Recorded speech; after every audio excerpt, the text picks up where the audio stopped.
Today is Wednesday, May 5th, 2016. This is Tom Dillon, the Lifetime Liberal, and the title of this rant will be Trump Knows Nothing About the Middle East, and that is very dangerous.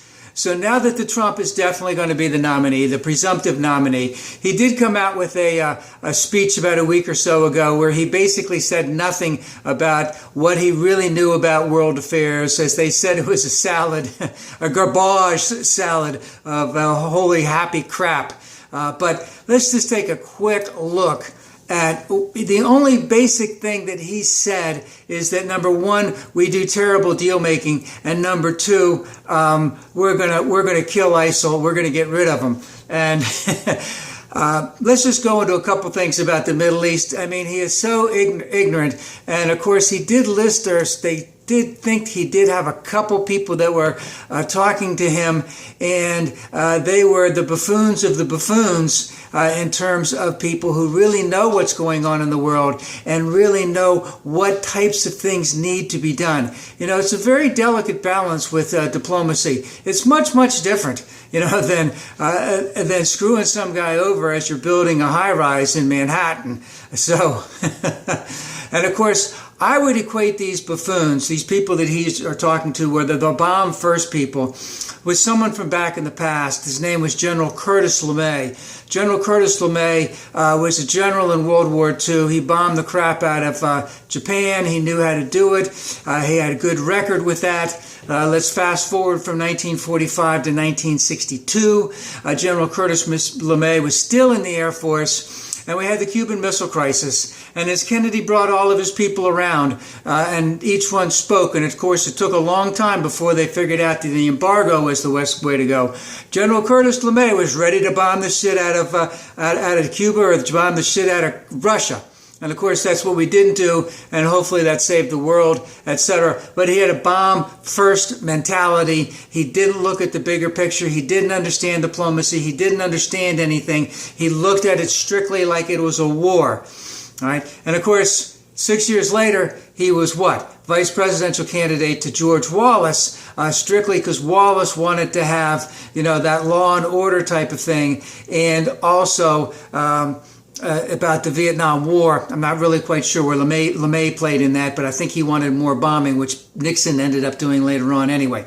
But to get to the Middle East, so we have what? We have one proxy war in Yemen that's being fought kind of between Saudi Arabia and Iran. We got another proxy war in Syria that we have the Russia and Syria on one side with a little help from Saudi Arabia.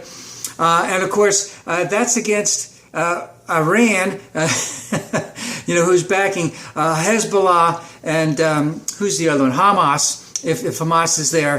And then you have the United States who's working with the Kurds, and you have the Turks who are against Syria, who are against Saudi Arabia, but they don't want to work with the Kurds.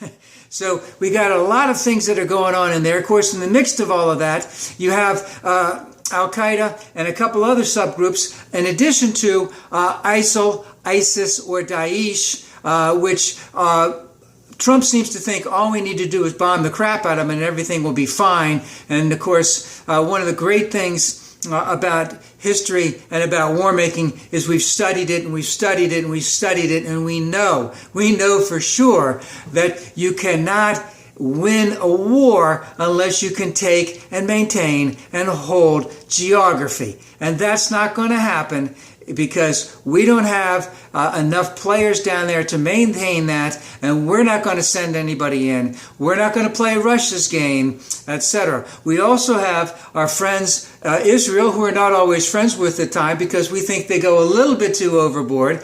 And of course, they're denying any type of representation for the Palestinians, whether they're in the West Bank, whether they're anywhere else in Israel. So we got a lot going on there. And as I mentioned, the Turks and the Kurds have their own little kind of civil war, as the Kurds have a faction, a small section, that has wanted to be independent from Turkey for the last 30 or 40 years, and have waged, let's just say, a little bit of sabotage type campaigns against Turkey itself. And of course, then you have parts of Turkey, parts of Iran, parts of Iraq, that are all not owned, but where there are mostly Kurds there, where they would like to have their own land.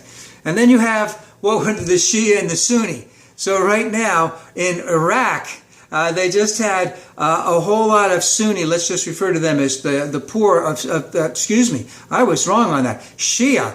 The Shia rose up and entered the green zone from Tariq al-Sadr, and said, basically, we're tired of your bullshit, because what's happening is all these people are getting, even though they're Shia, they're getting put in positions of power, and they're basically taking all kinds of money and not distributing it to the people. Even though they want a theocracy with Shia power, they only want it with their type of Shia as opposed to the poor Shia. So that's not a great thing that's going on right there. Trump doesn't know anything about that crap.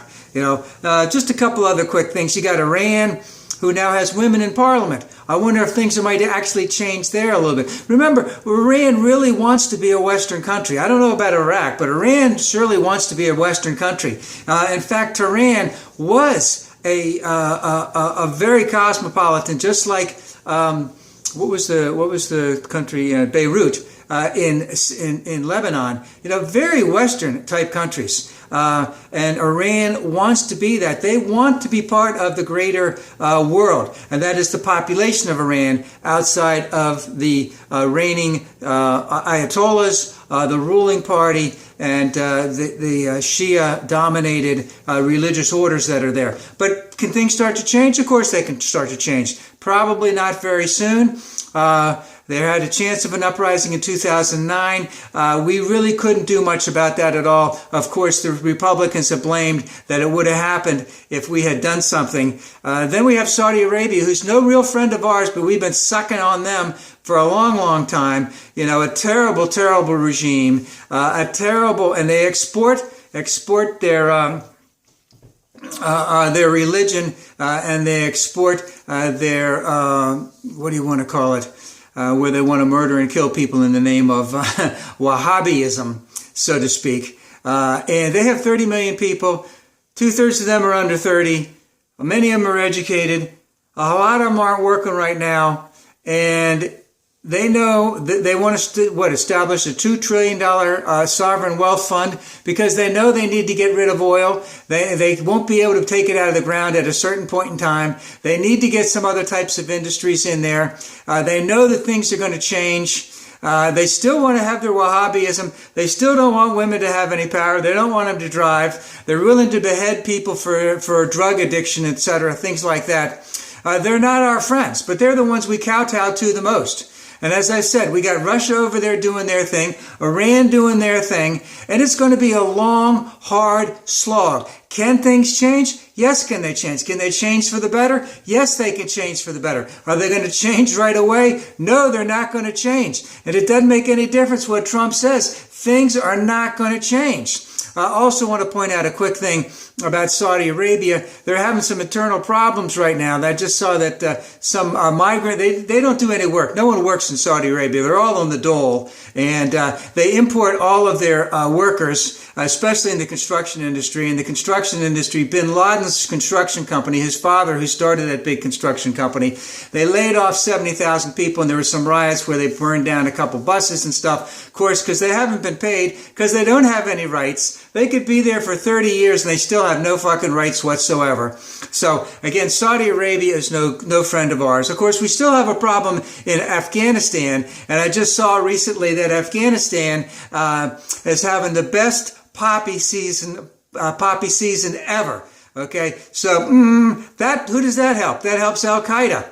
All right. And of course, Pakistan hasn't been doing that great either. They need to clean up their act. They got nuclear weapons. So there's a lot going on over there that it's not going to happen. It's not going to happen soon. It's going to take a lot of serious, long-term,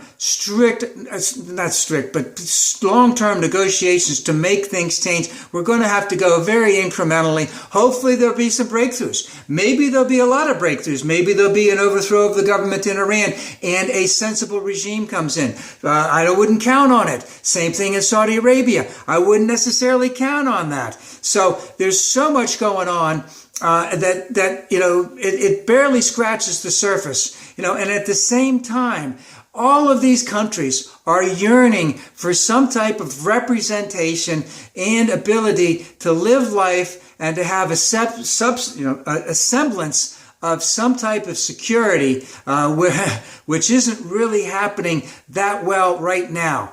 And for Donald Trump to think that the only thing he needs to do is to get rid of ISIL in the Middle East, that is so, I would say, sophomoric or whatever, but it ain't going to happen. And these trite sayings that he has, it's not a solution. And bringing on clowns who really only think of bombing first, think of America as the world's safekeeper, that's not going to happen anymore. We can work with them, but they have to work with themselves to solve their own problems. I don't see that necessarily happening soon, and I can only see Trump making that situation much, much worse.